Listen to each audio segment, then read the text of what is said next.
الشيطان اللعين الرجيم بسم الله الرحمن الرحيم الحمد لله الذي هدانا لهذا وما كنا لنهتدي لولا أن هدانا الله لقد جاءت رسل ربنا بالحق الحق الصلاة والسلام سيدنا ونبينا وشفيع ذنوبنا أبي القاسم محمد صل على محمد وآله وعجل فرج محمد وآله لمحمد طيبين الطاهرين المعصومين المظلومين ولعنة الله على أعدائهم أجمعين من يومنا إلى هذا يوم الدين. أما بعد فقد قال الرسول صلى الله عليه وآله وسلم بسم الله الرحمن الرحيم من مات ولم يعرف إمام الزمان مات ميتة جاهلية صلوات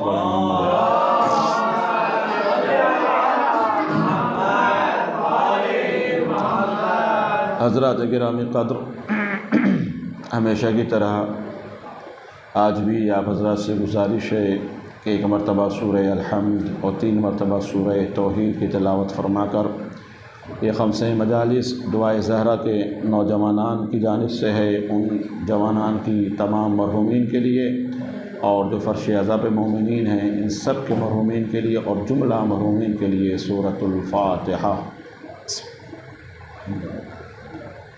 الرحمن الرحیم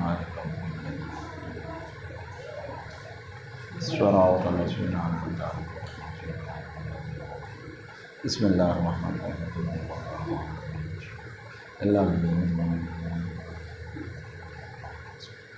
قل هو الله احد الله الصمد قل هو الله احد الله الصمد قل له كفوا احد اللهم صل على محمد. دعا کی قبولیت اور عبادت کی قبولیت کے لیے، مرحومین کی مغفرت کے لیے اور ظہور امام زمان کے لیے ایک بلند ترین صلوات اللہم صل علی محمد وعجل فرجہم. حضرات گرامی قدر، خمسہ مجالس کی یہ 4تھی مجلس ہے، 4تھی خدمت ہے جو عنوان معرفت امام زمانہ کے حوالے سے آپ کی خدمت میں پیش کی جا رہی ہے. میں اپنے ناقص اور کم علم کی بنیاد پر جو باتیں مکتب اہل بیت سے مجھے عطا ہوئی ہیں، آل محمد کے صدقے میں خدا نے عطا کی ہیں، وہ باتیں آپ تک پہنچانے کی اس منبر رسول سے کوشش کر رہا ہوں. اور کوشش ہے ہماری کہ یہ موضوع جو ہمارا معرفت امام زمانہ ہے یہ بچوں تک خاص کر پہنچنا چاہیے، اور خاص کر ہمارے نوجوان جو آج کے اس ترقی یافتہ دور میں زندگی گزار رہے ہیں ان کے لیے بہت ضروری ہے کہ وہ اپنے وقت کے امام کی معرفت حاصل کریں، چونکہ زمانہ جو آگے کی طرف جا رہا ہے وہ زمانہ جو ہے بد سے بدتر ہوتا چلا جا رہا ہے. آپ آگے کے زمانے کہ جو آنے والے ایام ہے، جو آنے والے دن ہے، آنے والا جو ٹائم ہے، آپ اس کو بہتر نہ سمجھیے گا. آنے والا وقت اس سے بھی زیادہ خراب ہوگا، اور یہ زمانہ جو ہے آہستہ آہستہ آہستہ آہستہ امام زمانہ کے ظہور سے مل جائے گا. اس لیے کہ جسے خدا نے باقی رکھا ہے اسے ایک نہ ایک دن پردہ غیب سے ظاہر ہونا ہے. اور وہ علامتیں جو میں مختصر کر کے آپ کی خدمت میں بیان کر چکا ہوں، بہت ساری علامتیں جو ہیں امام زمانہ کے ظہور سے متعلق جو ائمہ علیہم الصلاۃ والسلام نے فرمائی ہیں، وہ بہت ساری علامتیں ظاہر ہو چکی ہیں.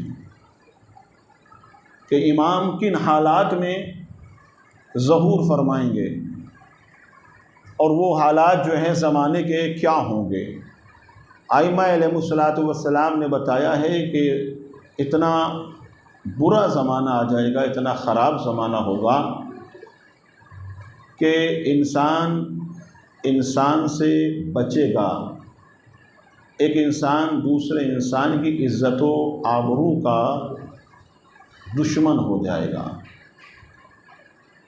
ہر لمحہ مومن کے دل میں یہ بات رہے گی کہ کس طرح سے جو ہے ایک دوسرے مومن کو ذلیل و رسوا کیا جائے۔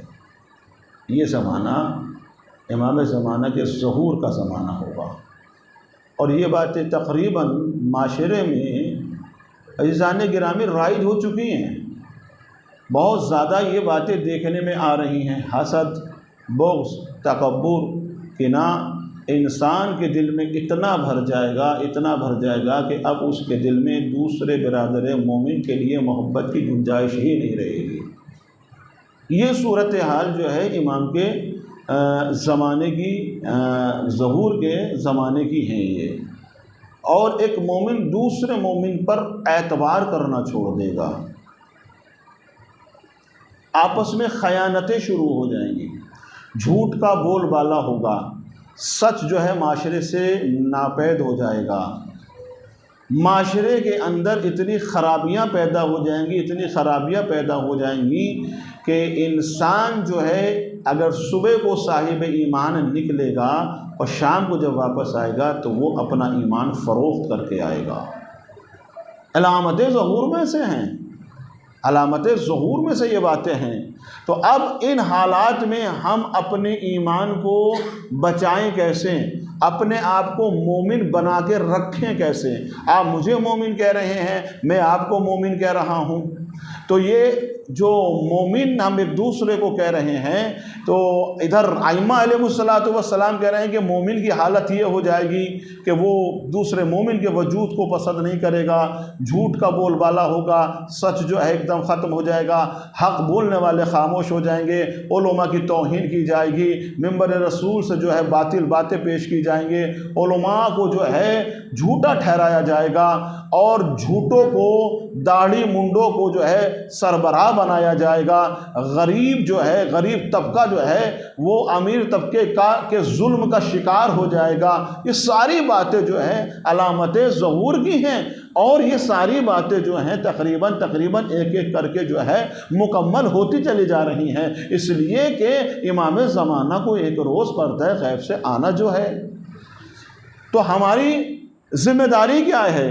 غیبت کبریٰ میں ہماری ذمہ داری کیا ہے کہ ہم اپنے وقت کے امام کو پہچانیں، ہم اپنے وقت کے امام سے قریب ہو جائیں، اس لیے کہ امام کبھی بھی ظہور کر سکتے ہیں۔ ابھی ظہور ہو جائے الحمدللہ، رات صبح کو ظہور ہو جائے، فجر میں ظہور کر سکتے، کل امام کے ظہور کا دن ہو سکتا ہے۔ تو ہم اپنے آپ کو پریپیئرڈ کریں، ہم اپنی اصلاح کریں، اپنے نفوس کی اصلاح کریں، ہم سے جو غلطیاں ہیں، ہم سے جو گناہ ہو چکے ہیں، یا کسی کا قرض ہماری گردن پہ ہے، کسی کا حق ہماری گردن پہ ہے، ہم اپنی اصلاح کر لیں، اس سے پہلے کہ امام ذوالفقار حیدری سے ہماری اصلاح کرے۔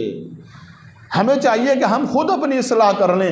اگر کسی کا حق ہماری گردن پہ ہے تو آپ یہ نہ سوچئے گا کہ بس ہو گیا، ہم نے جو ہے انہیں اپنی آواز سے اور ہم نے اپنے جو ہے شانوں کی قوت و طاقت سے ہم نے انہیں ڈرا لیا، یہ خاموش ہو گئے۔ یہاں پر مظلوم خاموش ہو سکتا ہے، لیکن امام زمانہ کی حکومت میں کوئی خاموش نہیں رہے گا۔ امام سب کو جو ہے برابر کا حق دلائیں گے۔ یہاں آپ کسی کمزور کو خاموش کر سکتے ہو، کسی مظلوم کو خاموش کر سکتے ہو، کسی غریب کا حق مار کے کھا سکتے ہو، لیکن امام زمانہ کی حکومت میں ایسا نہیں ہوگا۔ لہذا کہا جاتا ہے کہ امام کے آنے سے پہلے اپنے نفوس کی اصلاح، اپنے امور کی اصلاح کر لو، اپنی باتوں کی اصلاح کر لو۔ کسی کا حق اگر گردن پہ ہے تو امام کے ظہور سے پہلے دے دو۔ ہو سکتا ہے کہ صبح کو امام کا ظہور ہو جائے، کسی کی دل آزاری کری ہو، کسی کا دل دکھایا ہو تو اس سے معافی مانگ لو، کہیں ایسا نہ ہو کہ یہ دل دکھانا ہی اور روز محشر یا امام کی حکومت میں ہمیں بھاری پڑ جائے۔ توہین یا کسی کو ذلیل کرنا، کسی کو حقیر سمجھنا بہت بڑا گناہ ہے۔ اور ایک ایک پائی اور ایک ایک لمحے کا حساب ہم سے ہونے والا ہے۔ آپ کسی کی طرف کو دیکھ کر مسکرا بھی دے توہین آمیز انداز میں، اس کا بھی حساب ہے قیامت کے روز۔ امام کی حکومت میں اس کا بھی حساب ہوگا۔ آپ توہین کے لہجے میں یا انداز میں کسی کو کونی مار کر اشارہ بھی کر دے، دیکھو وہ کیسے بیٹھ رہا، اس کا بھی قیامت کے دن حساب ہونا ہے کہ تم نے اشارے میں اس کی غیبت کی تھی۔ اور امام زمانے کی حکومت میں یہ ساری باتیں کاؤنٹ کی جائیں گی اور لکھی جا رہی نامہ اعمال میں۔ اور امام ہمارا نامہ اعمال ہر شب جمعہ دیکھتا ہے۔ بعض روایات میں تو یہ ہے کہ جب آسمان سے کوئی نعمت چلتی ہے تو براہ راست ہم تک نہیں پہنچتی ہے، سب سے پہلے رسول خدا کی بارگاہ میں حاضر ہو کی جاتا ہے، پھر مولا عائی کائنات کی بارگاہ میں آتی ہے، پھر امام حسن کی بارگاہ میں آتی ہے، پھر امام حسین کی بارگاہ میں آتی ہے۔ اسی طرح سے جو 11 اماموں کی بارگاہ میں نعمت اللہ کی طرف سے چل کے آتی ہے، اس کے بعد امام زمانہ کی بارگاہ سے ہونے کے بعد تب ہماری بارگاہ ہم تک پہنچتی ہے۔ کوئی بھی نعمت اللہ کی طرف سے براہ راست یعنی ڈائریکٹ ہم تک نہیں آتی ہے، ائمہ علیہ الصلوۃ والسلام کے وسیلے سے ہو کر آتی ہے۔ لہذا ہماری ذمہ داری ہے اس پرآشوب زمانے میں، اس پرآشوب معاشرے میں کہ ہم اپنے وقت کے امام کی زیادہ سے زیادہ معرفت حاصل کریں، اپنے وقت کے امام کو زیادہ سے زیادہ پکاریں۔ جتنا امام کو آپ پکاریں گے اتنی ہی معرفت امام سے، اتنی ہی محبت امام سے بڑھتی چلی جائے گی۔ بہترین طریقہ ہے اپنے امام کو، اپنے امام کی معرفت حاصل کرنے کا، اپنے امام کو اپنے قریب بلانے کا۔ آپ روزمرہ، میں بار بار یہ جملہ آپ کی خدمت میں دہرا رہا ہوں، آپ روزمرہ جو ہے اپنے امام کو پکاریں، اپنے امام کو بلائیں، اپنے امام سے مدد مانگیں۔ امام تو خود کہہ رہے ہیں کہ ہمارے شیعوں کہ تم ہم سے مدد کیوں نہیں مانگتے ہو، پریشانی میں مبتلا ہو جاتے ہو تو ادھر ادھر بھاگتے پھرتے ہو، اس تعویذ والے کے چلے گئے، اس مولوی صاحب کے پاس چلے گئے، ان مولانا صاحب کے پاس چلے جائے۔ تمہارے وقت کا امام حجت الہی، حجت خدا، معصوم جو اللہ کی طرف سے بن کے آیا ہے، جو مشیت الہی ہے، تم اس سے مدد کیوں نہیں مانگتے ہو؟ افسوس ہوتا ہے قسم خدا کی، باعث شرمندگی ہے یہ باتیں ہمارے لیے کہ ہم دوسروں پہ اعتبار کرتے ہیں، اپنے وقت کے امام کی ذات پاک پر اعتبار ہم نہیں رکھتے ہیں۔ کیوں نہیں پکارتے امام کو؟ آپ کا کوئی بھی مسئلہ ہے، آپ اپنے وقت کے امام سے کہیں کہ امام زمانہ یہ پریشانی میرے سامنے آ گئی ہے، آپ میرے وقت کے امام ہیں، میں آپ کی رعیت میں ہوں، میں آپ کی رعایا میں ہوں، آپ میرے حاکم ہیں، میرے مولا ہیں، امام میری یہ مشکل آسان کر دیجئے۔ پھر دیکھیے کہ آپ کے امام آپ کی مشکل آسان کرتے یا نہیں کرتے۔ علماء اکرام نے باقاعدہ اس طرح کے ہزاروں واقعات لکھے۔ میں نے آپ کی خدمت میں کل بھی بیان کیا تھا، کتاب ہے ملاقات امام زمانہ، جو ہمارے فقہاء مجتہدین نے امام زمانہ سے ملاقاتیں کی اور امام زمانہ سے ہیلپ لی، امام زمانہ سے مدد لی ہے۔ یمن کا ایک ناصبی وزیر تھا، ناصبی یعنی دشمن اہل بیت۔ سنیے امام زمانہ کیسے مدد کرتے ہیں۔ ہم کیوں نہیں امام زمانہ سے مدد لیتے ہیں، جبکہ ہر زمانے میں غیبت صغریٰ ہو یا غیبت کبریٰ ہو، امام زمانہ سے مدد مانگنے والوں نے جب جب مدد مانگی ہے، ہمارے وقت کے امام نے ان کی مدد کی ہے۔ ہم مدد مانگتے نہیں ہیں، ہم امام کو پکارتے نہیں ہیں، 24 گھنٹے میں سارے کام ہم اپنے کر لیتے ہیں، لیکن اس میں ایک لمحے کے لیے بھی ہم اپنے وقت کے امام کو نہیں یاد کرتے ہیں۔ افسوس تو یہ ہوتا ہے۔ کیسی محبت ہے امام زمانہ جل اللہ تعالیٰ فرجہ الشریف کو پکارنے کا فائدہ کیا؟ دیکھیے یمن کا ایک ناصبی وزیر تھا، حاکم بادشاہ کا وزیر، وہ بہت ہی اہل بیت کے چاہنے والوں سے اور اہل بیت سے دشمنی رکھتا تھا۔ غور سے سنیے گا بچے خاص کر، امام زمانہ کیسے مدد کرتے ہیں، آپ کی اور میری بھی مدد کرتے ہیں امام زمانہ، اگرچہ ہم ان کو وقت وقت پکارتے رہیں۔ وقت کا امام ہے ہمارا، کیوں نہیں مدد کرے گا؟ محبت ہے انہیں ہم سے۔ آپ ایک دفعہ پکاریے، وہ 10 دفعہ لبیک کہے گا آپ کی آواز کا۔ پکاریے تو صحیح، پکارے تو صحیح۔ ناصبی وزیر اتنا دشمن اہل بیت میں اور اہل بیت کے چاہنے والوں کی دشمنی میں غرق تھا کہ ایک روز وہ بادشاہ کے دربار میں بادشاہ کے سامنے ایک انار لے کر آیا۔ سنے بچے خاص کر، امام زمانہ کی کا معجزہ ہے قسم خدا کی۔ ایک انار لے کر آیا اور انار پر لکھا ہوا تھا لا الہ الا اللہ تازہ انار، لا الہ الا اللہ محمد رسول اللہ و خلیفتہ ابو بکر عمر عثمان اور علی، سب سے آخر انار کے اوپر لکھا ہوا ہے۔ لا کے اس ناصبی وزیر نے بادشاہ کو دیا اور بادشاہ سے کہتا ہے کہ بادشاہ یہ ان رافضیوں کے مذہب کو باطل کرنے کے لیے یہ دلیل کافی ہے۔ رافضی کسے کہا جاتا تھا؟ شیعوں، کہ ان رافضیوں کے مذہب کو باطل کرنے کے لیے یہ دلیل کافی ہے۔ دیکھو یہ معجزہ ہے اور یہ حقیقت ہے، علی بلا فصل خلیفہ نہیں ہے، بلا فصل خلیفہ ابو بکر ہے، پھر عمر ہے، پھر عثمان ہے۔ اور یہ شیعہ کہتے ہیں کہ علی بلا فصل خلیفہ، یہ غلطی پہ ہیں، ان کا مذہب باطل ہے، یہ رافضی جھوٹے ہیں۔ لہذا آپ انہیں بلا کر ان سے سوال کیجئے، پوچھئے۔ بادشاہ جو کہ اسی کے مزاج کا تھا، بادشاہ کو یہ بات جو ہے سمجھ میں آئی، اس نے انار کو دیکھا، کہا کہ بات تو سچ کہہ رہے ہو، یہ تو جیتی جاگتی دلیل ہے اور انار پر لکھا ہوا ہے۔ کہا کہ آپ فوراً جو ہے ان رافضیوں کو دربار میں بلائیں اور ان سے ان کے مذہب کے حق ہونے کی دلیل مانگیں۔ یہ کہتے ہیں نا ان کا مذہب حق ہے، تو مذہب کے حق ہونے کی ایک دلیل ان سے مانگیے اور ان کو بلائیے۔ لہذا شیعوں کو دربار میں بلایا گیا، اطلاع دی گئی۔ تو خاص لوگ جو چنندہ افراد تھے یمن سے، وہ سارے کے سارے بادشاہ کے دربار میں آتے ہیں۔ بادشاہ کے دربار میں آئے تو بادشاہ نے جو ہے ان کو انار دکھایا، کہا کہ دیکھو تم یہ کہتے ہو کہ علی بلا فصل خلیفہ ہیں، یہ جیتی جاگتی دلیل ہے، یہ معجزہ ہے، علی بلا فصل خلیفہ نہیں ہیں بلکہ یہ ہیں، اس کے بعد علی ہے۔ تمہارا مذہب حقہ نہیں ہے، تمہارا مذہب باطلہ ہے، اور یہ دلیل ہے ہمارے پاس، تمہارے مذہب کو باطل کرنے کے لیے کافی ہے۔ اگر تم اس کی رد میں کوئی دلیل لا سکتے ہو تو لاؤ، ورنہ 3 باتوں میں سے تمہیں ایک بات کو ضرور قبول کرنا پڑے گا۔ اگر تم دلیل نہیں لائے تو کہو کہ تمہارا مذہب تشیع باطل ہے۔ اگر تم دلیل نہیں لائے تو پھر ہم جو ہے تمہیں قید کر لیں، تمہاری عورتوں کو قید کر لیں گے اور تمہیں قتل کر دیں گے۔ یا پھر یہ کہو کہ علی بلا فصل خلیفہ نہیں ہے، کہو کہ علی بلا فصل خلیفہ نہیں ہے بلکہ یہ خلیفہ ہیں، اور تم اگر یہ دلیل نہیں لے کے آتے ہو تو پھر تمہارا انجام کیا ہوگا دیکھ لینا۔ بادشاہ کا آرڈر تھا۔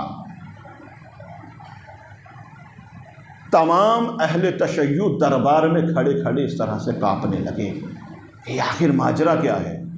وہ بھی اپنی آنکھوں سے دیکھ رہے ہیں کہ تازہ انار ہے اور اس کو اوپر یہ ہے سارے نام لکھے ہوئے ہیں، ہر ایک کا نام ترتیب سے لکھا ہوا ہے۔ ہم کہتے ہیں کہ علی بلا فصل خلیفہ ہے، یہاں تو یہ انار کہہ رہا ہے کہ علی بلا فصل خلیفہ نہیں ہے، اور یہ کہتا ہے کہ تمہارے مذہب کو باطل کرنے کے لیے یہ ایک تنہا دلیل کافی ہے، اور اگر تم اس کی رد میں کوئی دلیل نہیں لائے تو پھر تمہارا انجام دیکھ لینا کیا ہوگا۔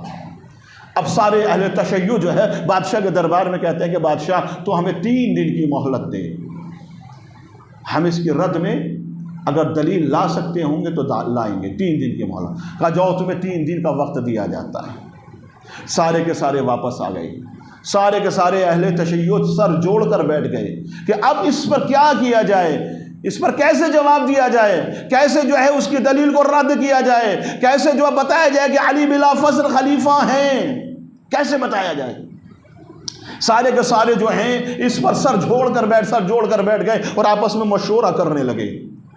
تو اس میں سے 30 علماء کو چنا گیا، سنے بچے خاص کو، 30 علماء کو چنا گیا جو قابل وثوق تھے، 30 علماء کو چنا گیا۔ اب ان 30 میں سے بھی 10 کو چنا گیا۔ کیوں؟ اب 10 میں سے بھی 3 کو چنا گیا، اس لیے کہ اب اس مسئلے کا حل ہمیں ہمارے وقت کا امام ہی بتا سکتا ہے۔ ہمارے پاس تو اس کا جواب نہیں ہے، ہماری کتابوں میں اس کا کوئی جواب نہیں ہے، لہٰذا ہمارے وقت کا امام ہمیں جو ہے اس مسئلے کا اور ان کے اس سوال کا جواب بتا سکتا ہے، لہٰذا وقت کے امام سے رابطہ کیا جائے، وقت کے امام سے لو لگائی جائے، وقت کے امام سے اس سوال کا جواب لیا جائے۔ لہٰذا 30 علماء چنے گئے، 30 میں سے اب 10 چنے گئے، 10 میں سے اب 3 قابل وثوق علماء صاحب تقوی علماء چنے گئے۔ اب ان 3 کو یہ حکم ہوتا ہے کہ ایک ایک رات سب دریا کے کنارے جانا اور جا کے اپنے وقت کے امام کو پکارنا اور وقت کے امام سے پکار کر کہنا کہ مولا اپنے جد کے مذہب کی حفاظت کر لیں، مولا اپنے چاہنے والوں کی بھی حفاظت کر لیں۔ اس طرح سے جا کے امام سے گہار لگائیں۔ تو ان میں سے سب سے پہلے ایک عالم دین کو بھیجا گیا، رات کے سناٹے میں وہ جاتے ہیں دریا کنارے پہ جا کر عبادتیں کرتے ہیں اور گڑ گڑا کر امام زمانہ کو پکارتے، امام زمانہ کو یاد کرتے ہیں۔ صبح نمودار ہو گئی لیکن کوئی امام کی طرف سے جواب نہیں آتا ہے، یہ واپس مایوسی کے ساتھ پلٹ آتے ہیں۔ اب دوسرے عالم دین کی نوبت ہے، اب دوسرے عالم دین کو بھیجا گیا کہ جاؤ امام زمانہ کو پکارو اور امام زمانہ سے سوال کا جواب لو۔ یہ بھی جاتے ہیں دوسرے علماء، سارا رات انہوں نے بھی جو ہے عبادت کی، امام زمانہ سے استغاثہ کیا، امام زمانہ کو پکارا، صبح ہو گئی، صبح نمودار ہو گئی لیکن امام کی طرف سے کوئی ہیلپ، امام کی طرف سے کوئی جواب نہیں آتا ہے۔ اب یہ بھی خالی ہاتھ واپس آ گئے۔ اب سارا مذہب تشیع اس طرح سے کانپ رہا تھا کہ اب ہمارا کیا ہوگا۔ اب تیسرے عالم دین جن کا نام محمد بن عیسیٰ تھا، ان کو بھیجا گیا۔ رات کے سناٹے میں دریا کے کنارے کھڑے ہو کر عبادت کر کے امام زمانہ کو پکار رہے تھے، میرے امام آپ ہماری مدد کر دیں، حجت خدا آپ ہماری مدد کریں، آپ ہمارے دلوں کے حال سے واقف ہیں، امام ہم آپ ہماری کیفیتوں سے آپ واقف ہیں کہ کیا صورتحال ہے ہماری۔ بادشاہ نے ہمیں قتل کرنے کا آرڈر دیا ہے، اگر ہم اپنے مذہب کی دلیل نہ لا سکے تو وہ ہمارے مذہب کو باطل کر دے گا یا ہمیں قتل کر دے گا، ہماری عورتوں کو قید خانوں میں ڈال دے گا۔ انہوں نے امام زمانہ سے اس طرح سے استغاثہ کی۔ جب صبح نمودار ہو رہی تھی، صبح کا وقت قریب تھا، یہ امام زمانہ کو پکار رہے تھے، پیچھے سے آواز آئی، محمد بن عیسیٰ کیوں پریشان ہو؟ اللہ اکبر، محمد صلی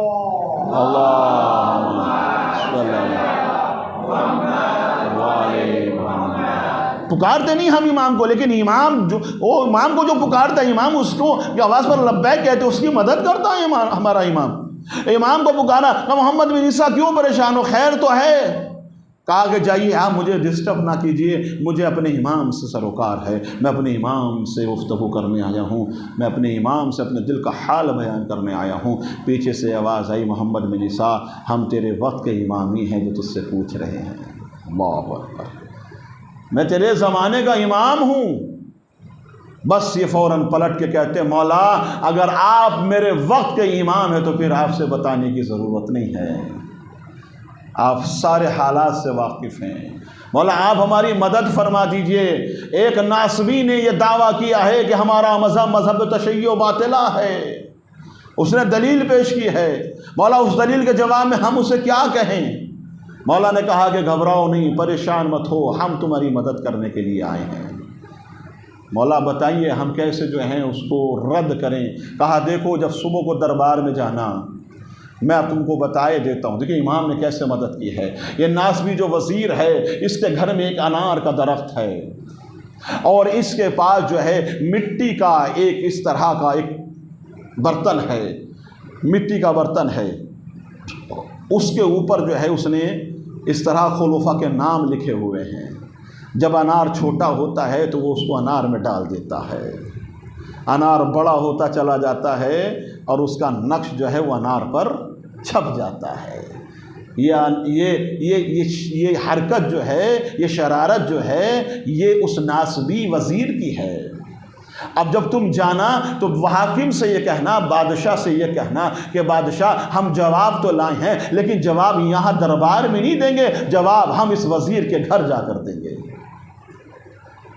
اب جب صبح نمودار ہوتی ہے کہ سارے علماء، سارے اہل تشیع حاکم کے دربار میں پہنچتے ہیں، کہا جواب لائے ہو؟ کہاں جواب لائے ہیں، لیکن جواب یہاں نہیں دیں گے، جواب ہم اس وزیر کے گھر پر دیں گے۔ سارے کے سارے وزیر کے گھر پہ گئے۔ امام نے کہا تھا کہ دیکھو جب اس کے گھر میں جانا تو گھر میں جب آپ داخل ہوں گے تو اس کے اوپر والے کمرے کے اندر ایک صندوق رکھا ہے، اس صندوق کے اندر جو ہے وہ سانچہ رکھا ہوا ہے، اس سانچے کو نکال کر وزیر کو، حاکم کو دے دینا۔ لیکن جب تم اس کمرے کی طرف جاؤ گے تو یہ وزیر کوشش کرے گا کہ تمہیں اس کمرے کی طرف نہ لے جایا جائے، کہ اس کا راز فاش ہو جائے گا۔ امام نے ساری باتیں بتائیں۔ صبح ہوئی، وزیر کے گھر گئے اور جانے کے بعد ایک مرتبہ کہا کہ وزیر ہم یہ چاہتے ہیں کہ تیرے اس کمرے کے اندر داخل ہوں۔ سب کمرے کے اندر گئے۔ وزیر نے یقیناً کوشش کی کہ کوئی کمرے کے اندر نہ جانے پائے۔ جب سب کمرے کے اندر گئے، ایک صندوق رکھا ہوا تھا، جس طرح سے امام زمانہ نے بتایا تھا محمد بن عیسیٰ کو۔ صندوق اتارا، صندوق کو کھولا، اس کے اندر سے وہ سانچہ نکال کے حاکم کے بادشاہ کے ہاتھ میں دیا۔ بادشاہ دیکھو یہ جو شرارت کر رہا تھا تو تمہارا وزیر کر رہا تھا۔ ہمارا مذہب حقہ ہے، مذہب تشیع مذہب حقہ ہے، مذہب باطلہ نہیں ہے۔ لہٰذا دیکھو یہ جو انار کے اوپر نقش چل رہے تھے، نام نمودار ہو رہے تھے، اس نے اس مٹی کے برتن پہ لکھے ہوئے ہیں۔ جب انار چھوٹا ہوتا ہے اس پہ یہ چڑھا دیتا ہے، اس کے نقش انار پہ آ جاتے ہیں۔ اسی کے ذریعے سے یہ ہمیں بیوقوف بنا رہا تھا، ہمارے مذہب کو باطل کر رہا تھا۔ ہمارا مذہب باطل نہیں ہے۔ ایک مرتبہ بادشاہ نے کہا یہ تو بتاؤ اتنے اندر کی بات تمہیں پتہ کیسے چلی؟ ہائے توجہ چاہوں گا، یہ تو بتاؤ تمہیں اتنے اندر اور اتنی پوشیدگی کی بات تمہیں پتہ کیسے چلی؟ کہا ہمارے وقت کہ امام زمانہ نے ہماری مدد کی ہے۔ صلی اللہ ہمارے وقت کے امام نے ہماری مدد کی ہے، امام زمانہ نے ہماری مدد کی ہے۔ ایک مرتبہ حاکم کہتا ہے کہ بھائی مجھے یقیناً تمہارا مذہب حق ہے، کلمہ پڑھا کر مجھے جو ہے اہل تشیع میں شامل کر لو۔ کہو لا الہ الا اللہ محمد رسول اللہ علی ولی اللہ۔ جو ابھی تک مذہب تشیع کو باطل بتا رہا تھا وہ خود مذہب تشیع میں داخل ہو گیا، اور جو مذہب تشیع کو باطل بتا رہا تھا حاکم نے حکم کیا کہ وزیر کو قتل کیا جائے، وزیر قتل ہو گیا اور حاکم مذہب تشیع میں شامل ہو گیا۔ یہ معجزہ ہے امام زمانہ کا۔ پکارا کریں امام زمانہ کو قسم خدا کی۔ یہ واقعات کتابوں میں کیوں لکھے گئے ہیں؟ علماء نے واقعات کیوں لکھے ہیں؟ ہمیں اور آپ کو بیدار کرنے کے لیے، ہمیں اور آپ کو درس دینے کے لیے۔ ایسا نہیں کہ انہوں نے اپنی بڑھائی لکھی ہے کہ ہم امام زمانہ سے دیکھو ملاقات کیا کرتے تھے، یا امام زمانہ ہماری آواز پہ لبیک کہتے تھے، ہماری مدد کے لیے آ جایا کرتے تھے۔ یہ آپ کے اور ہمیں جو یہ پرعشق زمانہ ہے، اس آخری زمانے میں بھی اگر ہم امام زمانہ سے متصل نہیں ہوئے تو پھر ہم اپنے وقت کے امام کو نہیں پہچان پائیں گے۔ من ماتا ولم یعرف امام زمانہ ماتا میتۃ جاہلیہ۔ سرکار نے فرما دیا کہ اگر کوئی انسان اپنے وقت کے امام کی معرفت کے بغیر مر گیا تو گویا اس کی موت جاہلیت کی موت ہے، جاہلیت کی موت ہے۔ کتنا بڑا بھی عالم ہو، قابل ہو، فاضل ہو، ڈاکٹر ہو، انجینئر ہو، ماسٹر ہو، وہ دنیا کے لیے ہو سکتا ہے، لیکن امام زمانہ کی حکومت میں وہ سب سے بڑا جاہل ہوگا، کیونکہ مر گیا اور اپنے وقت کے امام کی معرفت نہ رکھ سکا۔ اب مجھے عالم کہیے، میں آپ کو ماسٹر کہوں، میں آپ کو جو ہے انجینئر کہوں، لیکن جاہل ہے وہ جو اپنے وقت کے امام کی معرفت نہیں رکھتا۔ وقت کے امام کی معرفت کا ہونا بہت ضروری۔ ہم اپنے وقت کے امام کو پہچانیں گے کہ آج جب ہم امام سے رابطہ قائم کریں گے، امام سے گفتگو کریں گے، امام کو پکاریں گے، امام ہماری باتوں کا جواب دیں گے، راستہ اور رشتہ دونوں مضبوط ہو جائیں گے۔ جب آئیں گے تو پھر پہچاننے میں دقت بھی نہیں ہوگی، اس لیے کہ روز انہی سے باتیں کرتے تھے تو انہیں پہچانیں گے کیوں نہیں؟ اور جب کبھی بات ہی نہیں کری ہو، جب کبھی پکارا ہی نہیں ہو، یہ واقعات بھی کتاب کے اندر ہیں۔ یہ کبھی کبھی کے پکارنے والے ہی کہیں گے جائیے، ہمیں آپ کی ضرورت نہیں ہے۔ یہ کبھی کبھی کے پکارنے والے ہی کہیں گے کہ کون ہے امام زمانہ، آپ کے پاس دلیل۔ یہ کبھی کبھی کے پکارنے والے اہل تشیع ہی ہے کہیں گے کہ آپ کے پاس دلیل کیا ہے کہ آپ حجت خدا ہیں، آپ کے پاس دلیل کیا ہے کہ آپ امام وقت ہیں۔ کیا ہے دلیل؟ قسم خدا کی بہت برا زمانہ آ رہا ہے، اگر وقت کے امام سے دور رہے تو بڑا خسارے میں چلے جائیں گے۔ بار بار میں جملہ دوہرا رہا ہوں، صبح کو اٹھو تو اپنے وقت کے امام کو یاد کرو، کوئی پرابلم آ جائے تو اپنے وقت کے امام کے حوالے کر دو، شام ہو جائے تو اپنے وقت کے امام کو سلام کرو، سونے کے لیے بستر پہ جاؤ تو اپنے وقت کے امام کو سلام کر کے سو۔ جواب آتا یا نہیں آتا؟ دیکھیے نا، دیکھیے جواب آتا یا نہیں آتا وقت امام کو۔ دیکھیے ایک درود پڑھتے ہیں محمد و آل محمد پر، پاس صاحب نے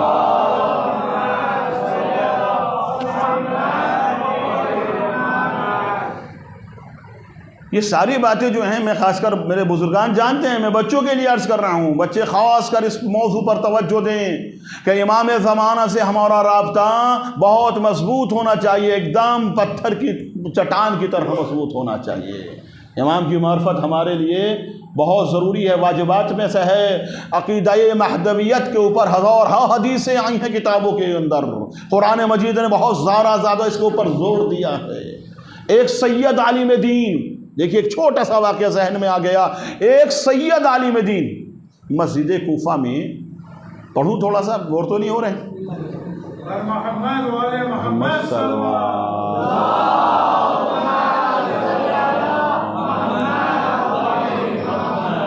35 منٹ ہوئے ہیں، 10 منٹ اور جائے گا، چلے گا؟ تو درود پڑھ دیں محمد و آل محمد۔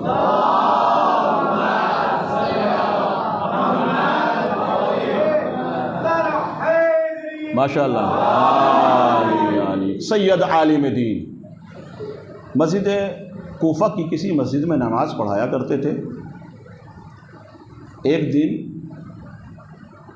کسی نے ان سے سوال کیا کہ سید یہ بتائیے کہ امام ظہور کیوں نہیں کر رہے؟ ہم اتنی دعائیں کر رہے ہیں، اتنا امام کو پکار رہے ہیں، امام آ کیوں نہیں رہے؟ ہم اتنی پریشانیوں میں ہیں، دشمن ہمارا جو ہے ہمارے گردن کاٹنے کے لیے آمادہ ہے، ہم لاشوں پہ لاشیں اٹھا رہے ہیں، امام آتے کیوں نہیں ہیں؟ سید عالم دین جو وہاں مسجد کے پیش نماز تھے، انہوں نے کہا کہ دیکھو بھائی، یہ تو میں نہیں بتا سکتا ہوں کہ امام کیوں نہیں آ رہے ہیں، لیکن چھٹے امام کی ایک روایت ہے وہ میں تمہیں سنا سکتا ہوں، سنیں گے آپ بھی؟ اچھا، چھٹے امام کی ایک روایت ہے وہ میں تمہیں سنا سکتا ہوں۔ چھٹے امام بھی فرماتے ہیں کہ جب آخری زمانے میں لوگ یہ سوال کریں کہ امام کا ظہور کیوں نہیں ہو رہا، جب لوگ تم سے یہ سوال کریں کہ امام ظہور کیوں نہیں کر رہے ہیں، تو ان سے یہ کہنا کہ تمہارا امام جو ہے تمہارے اعمال کی بنا پر ظہور نہیں کر رہا ہے، تمہارے اعمال کی وجہ سے تمہارا امام ظاہر نہیں ہو رہا ہے۔ جیسے ہی سید عالم دین نے یہ بات منبر سے پڑھی، فوراً مسجد کا مؤذن ناراض ہو گیا، غصے ہو گیا، کہا کہ عالم دین، سید بزرگوار، آپ کیا کہہ رہے ہیں؟ آپ کھلائے ہم، پلائے ہم، تنخواہ ہم دیں، اور آپ ہمارے اوپر الزام لگانے کے امام ہماری وجہ سے نہیں آ رہے، ہمارے اعمال کی وجہ سے نہیں آ رہے۔ کہ بھائی یہ میں تھوڑی کہہ رہا ہوں، میں نے تو آپ کو چھٹے امام کی روایت سنائی ہے، یہ ہمارا چھٹا امام کہہ رہا ہے۔ اگر آخری زمانے میں لوگ یہ سوال کریں کہ امام ظہور کیوں نہیں کر رہے ہیں، تو اسے کہیے گا تمہارے اعمال کی وجہ سے ہمارا فرزند جو ہے ظہور نہیں کر رہا، تمہارا وقت کا امام ظاہر نہیں ہو رہا ہے، تمہارے اعمال ہی ایسے ہیں، کام کھلائیں پلائیں سب کچھ، الزام بھی آپ ہمارے اوپر لگا رہے ہیں، جائیے، ہمیں ایسے عالم دین کی ضرورت نہیں ہے۔ لوگ ناراض ہو گئے۔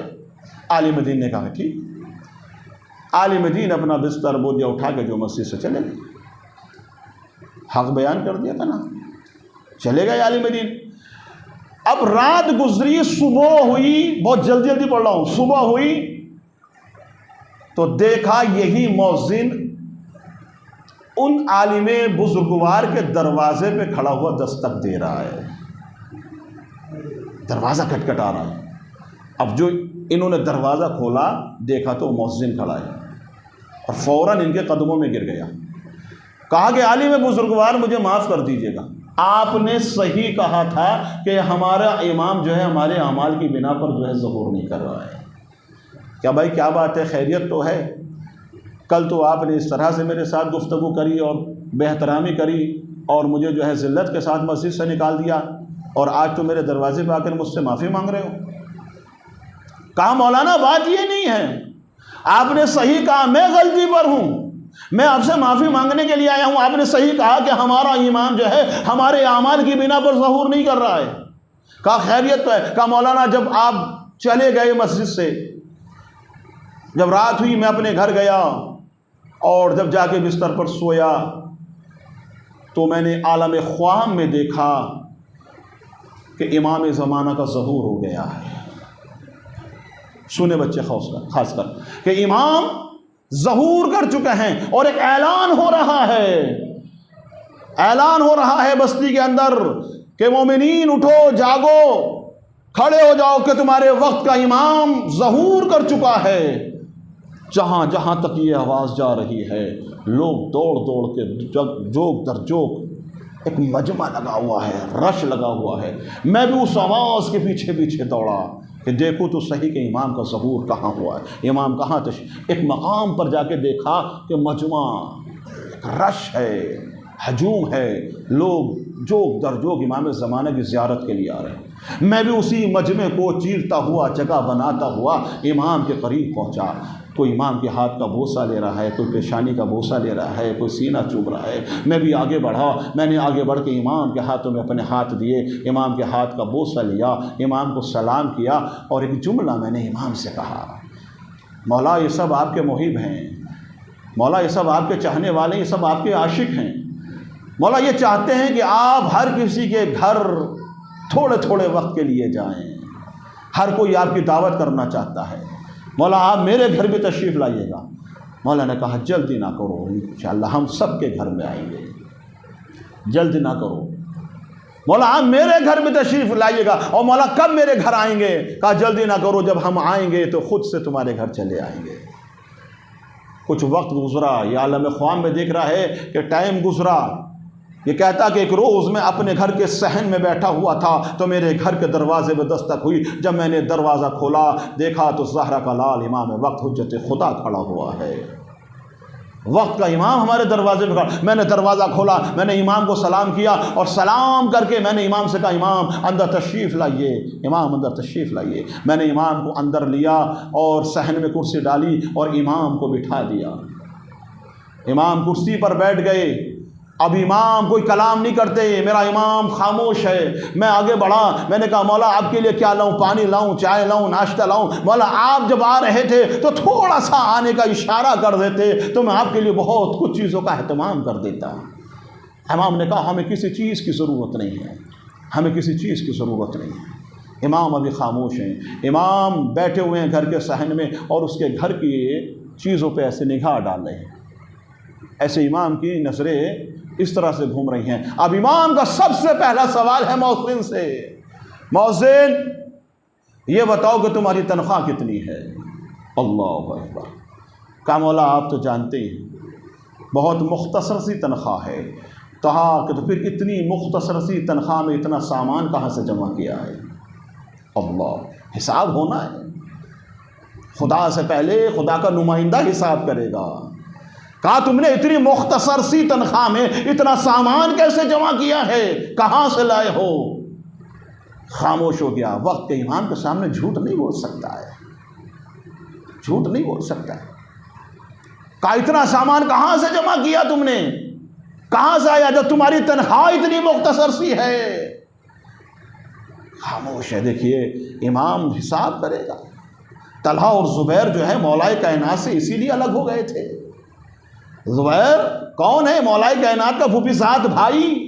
یہ وہ زبیر ہے جب مولا کائنات کے ہاتھوں میں رسیاں باندھی جا رہی تھی اور گلے میں رسی کا پھندا ڈالا گیا تھا اور کھینچ کے لے جا رہے تھے نا، تو زبیر ہی تھا کہ اس نے سب سے پہلے تلوار نکال کے مولا کائنات کی حمایت میں کھڑا ہو گیا تھا. تمہاری یہ مجال کہ تم علی کے گلے میں رسی کا پھندا ڈالو. اتنی محبت تھی زبیر میں. اور پھر یہی زبیر تھا کہ جنگ جمل میں مولا کائنات کے خون کا دشمن تھا. مدینے میں یہ حال ہے کہ مولا کی حمایت کر رہا ہے، تلوار نکال. سگا پھوپھی زاد بھائی ہے زبیر. اور پھر اس کے بعد جمل میں اس نے جمل برپا کر دی مولا کائنات کے سامنے. خون کا دشمن ہو گیا، گردن کا دشمن ہو گیا. کیوں؟ اس لیے کہ مولا نے حساب لے لیا تھا. کہ طلحہ زبیر یہ بتاؤ کہ تم نے 3 حکومتوں میں تم نے اتنا جو مال یہ جمع کیا ہے، یہ 3 حکومتوں میں کہاں سے جمع، یہ تمہارا مال ہے یا تم نے جو ہے یہ مال غنیمت یا تم نے جو بیت المال میں سے جمع کیا ہے؟ تو ادھر سے جواب آیا کہ علی پیچھے کی حکومتوں کا ہم سے حساب مت لو، ہم تمہاری حکومت میں کیا کریں گے تم اس کا حساب دیکھو، ہم تمہاری حکومت میں کیا کریں گے، ہم تمہاری حکومت میں کیا کر رہے ہیں، تمہیں صرف وہ دیکھنا ہے، پیچھوں کی حکومتوں کا نہیں دیکھنا ہے۔ یہ طلحہ اور زبیر نے کہا، جبکہ زبیر مولا کائنات کا بہترین حامی، مددگار، مونس تھا، دوست تھا، پھوپھی ساتھ بھائی تھا، لیکن مولا کائنات کو کوئی پرواہ نہیں ہے، پھوپھی ساتھ بھائی الگ ہوتا ہے تو ہو جائے، دوست الگ ہوتا ہے تو ہو جائے، احباب الگ ہوتے ہیں تو ہو جائے، میرا مددگار الگ ہوتا ہے تو ہو جائے، میں تو دنیا میں حکم خدا کو نافذ کروں گا چاہے میرا کتنا بھی قریبی چاہنے والا مجھ سے دور ہو جائے۔ مولا کائنات میں حکم خدا اور اطاعت الہی اور محبت اہل بیت کو قائم کیا ہے، ہو جائے مجھ سے دور ہونے والا۔ دیکھیے اس طرح کی دولت کو دیکھ کر دنیا والے تعریف کریں گے، بھائی کیا گاڑی ہے، کیا بنگلہ ہے، کتنی پیاری دولت ہے، کتنی لگژری زندگی گزار رہے ہیں، دنیا والے تعریف کریں گے، لیکن امام تعریف نہیں کرے گا، امام آ کے حساب مانگے گا۔ یہ خیال رہے۔ مؤذن کتنی تنخواہ ہے کہ مولا آپ تو بھی اتنی مختصر سی تنخواہ میں تم نے اتنا سامان کہاں سے جمع کیا ہے؟ مولا سب ادھر آدر سے لیا ہے، کہا تمہاری دولت حرام کی ہے مؤذن، جاؤ اس ساری دولت کو، یہ غریبوں کا حق ہے، یتیموں بیواؤں کا حق ہے جو تم نے جمع کر رکھا ہے، جاؤ اس کو راہ خدا میں خرچ کرو۔ مولا کیا، مولا بس آپ راضی رہیں۔ دوسرا سوال مولا کا، مؤذن تمہاری زوجہ کہاں ہے؟ مولا باہر گئی ہے۔ کہا جب آ جائے تو اس کو طلاق دے دینا، جب آئے تو اس کو طلاق دے دینا۔ مولا 18-19 سال کا ساتھ ہے، میرے بچوں کی والدہ شریک حیات، آپ اس کو کیوں طلاق دلا رہے ہیں؟ کہا تیرے وقت کا امام کہہ رہا ہے تو مصلحت ہوگی نا۔ ہاں مولا پھر میں طلاق تو دے دوں، میری شریک حیات 18-19 سال میں نے اس کے ساتھ گزارے، میرے بچوں کی والدہ ہے، ماں ہے میرے بچوں کی۔ کہا اس کو طلاق دے دینا۔ مولا کیوں؟ کہا اس لیے کہ تیرا گھر اور تیری زوجہ کا گھر ایک ہی محلے میں تھا، پڑوسی تھے، تیری زوجہ کی والدہ انتقال کر گئی تھی جب بچپنا تھا، تو تیری ماں نے تیری زوجہ کو دودھ پلایا تھا، اس لحاظ سے جو ہے یہ تیری زوجہ تیری رضائی بہن ہوئی ہے، لہذا تیری زوجہ تیرے اوپر حرام ہے۔ ابھی تک پتہ نہیں تھا تو جائز تھی، اب ہم تجھے بتا رہے ہیں تو اس کو طلاق دے دینا۔ مولا آپ کہہ رہے ہیں تو ٹھیک ہی ہے، میں نے طلاق دے دی۔ تیسرا سوال، مؤذن تیرا بیٹا کہاں؟ اب یہاں دروازے پہ دستک ہوئی، مؤذن دوڑ کر گیا، دروازہ کھولا، 17-18 سال کا جوان گھر کے اندر داخل ہوا۔ مؤذن یہ تیرا بیٹا ہے؟ ہاں مولا میرا بیٹا ہے۔ جانتا ہے یہ کہاں سے آ رہا ہے؟ امام کہہ رہے ہیں، یہ سب خواب میں دکھ رہا، جانتا ہے یہ کہاں سے آ رہا ہے؟ یہ شراب خانے سے آ رہا ہے، تیرا بیٹا شراب پی کے آ رہا ہے۔ مؤذن تیرا بیٹا زنا کر کے آ رہا ہے اور میں اس کے اوپر حد جاری کروں گا، اس کو کوڑے ماروں گا، میں اس کو کوڑے ماروں گا، اس لیے کہ اس نے زنا کیا ہے۔ اب کیفیت سنیے، جیسے ہی امام نے یہ جملہ کہا کہ تیرے جوان بیٹے کو میں 100 کوڑے ماروں گا، اس لیے کہ اس نے یہ فعل حرام انجام دیا ہے، اس نے مال قربان کر دیا، زوجہ کو طلاق دے دی، زوجہ قربان کر دی، لیکن اولاد ہر کسی کو پیاری ہوتی ہے، چاہے اولاد کیسی بھی ہو، اولاد سے ہر کسی کو محبت ہوتی ہے۔ اب جیسے ہی میرے امام نے کہا کہ تیرے اس جوان کو کوڑے لگائے جائیں گے اس لیے کہ فعل حرام انجام دے کے آ رہا ہے، بس یہ فوراً اپنی جگہ سے کھڑا ہوتا ہے اور جگہ سے کھڑے ہونے کے بعد غصے کی حالت میں امام کے سامنے کھڑے ہو کر کہتا ہے، آپ نے کہا کہ مال قربان کر دو، میں نے مال قربان کر دیا، آپ نے کہا زوجہ کو طلاق دے دو، میں نے زوجہ کو طلاق دے دی، اب آپ یہ کہتے ہو میرے جوان بچے کو کوڑے مارو گے؟ میں کیسے دیکھ لوں اپنے جوان کو کوڑے مارتا ہوا؟ مجھے تو امام زمانہ آپ کم لگتے ہیں، مجھے تو آپ ایک سید بھی نہیں لگتے کہ آپ ایک سید زادے ہو۔ اللہ اکبر، اللہ اکبر۔ یہ وقت آنے والا ہے۔ مجھے تو یہ بھی نہیں لگتا کہ آپ ایک سید ہو، امام زمانہ تو آپ ہو ہی نہیں سکتے ہو، آپ تو ایک سید بھی نہیں ہو۔ جیسے ہی یہ جملہ کہا، امام اپنی کرسی پہ سے اٹھے، امام کی آنکھوں میں آنسو آ گئے اور آنکھوں میں آنسو لیے جا رہے تھے۔ رک کر کہا کہ مؤذن ابھی تو یہ خواب ہے، امتحان تو ابھی باقی ہے۔ یہ تو خواب تھا، امتحان تو ابھی تمہیں دینا ہے۔ کہاں سے مال جمع کر رہے ہو؟ تنخواہ ہے 20,000 کی، گاڑی کھڑی ہے گھر کے باہر 20 لاکھ کی، کہاں سے آئی ہے؟ تنخواہ 50,000 کی، گاڑی ہے 1 کروڑ کی، کہاں سے آ رہا ہے یہ مال؟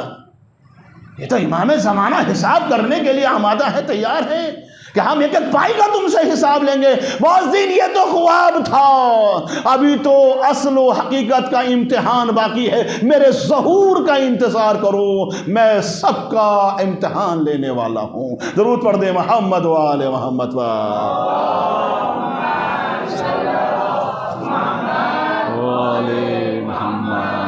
تو احسان گرامی امام زمانہ سے رابطہ مضبوط کریں، امام زمانہ کو پکاریں، امام زمانہ سے دوستی کریں، امام زمانہ کی معرفت حاصل کریں، ورنہ ہماری موت جاہلیت کی موت ہو جائے گی رسول اکرم کی حدیث کے مطابق۔ اور پھر ہمارا حساب اس سے پہلے کہ ہمارے وقت کا امام لے، ہمیں خود اپنے نفوس کا امتحان اور اپنے نفوس کی اصلاح کر لینی چاہیے۔ امام اصلاح کرے گا، ہمیں اصلاح کرنی ہے۔ کون ہم سے راضی ہے، کون ہم سے راضی نہیں ہے، کون ہم سے خوش ہے، کون ہم سے خوش نہیں ہے۔ کسی کا حق ہماری گردن پر تو نہیں ہے، بہن کا حق تو نہیں ہے، بھائی کا حق تو نہیں ہے، کسی اور کا حق تو ہماری گردن پہ نہیں ہے۔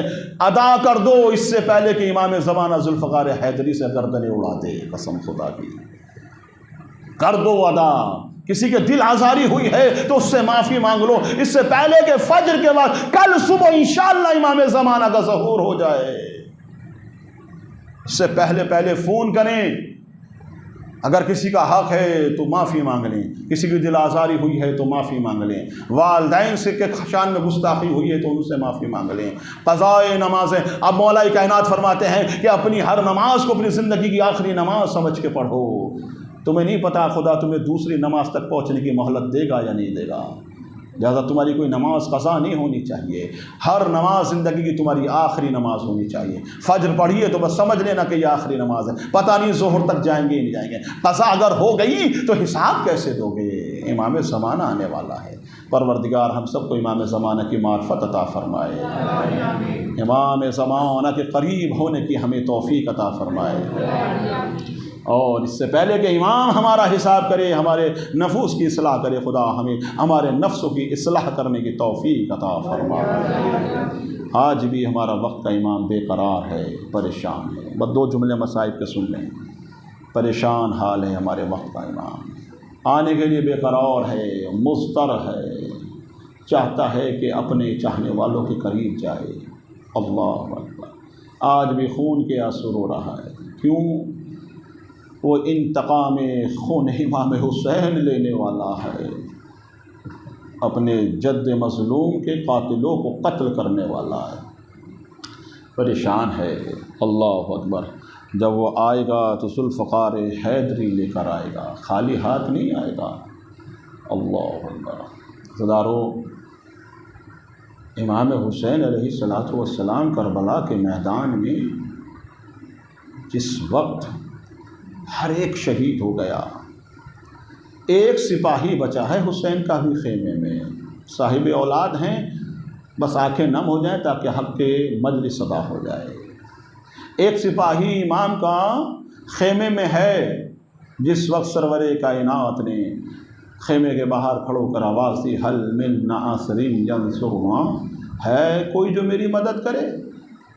چھوٹے سے بچے نے، اگر سمجھ گئے ہوں قسم خدا کی، اپنے آپ کو جھولے سے گرا دیا۔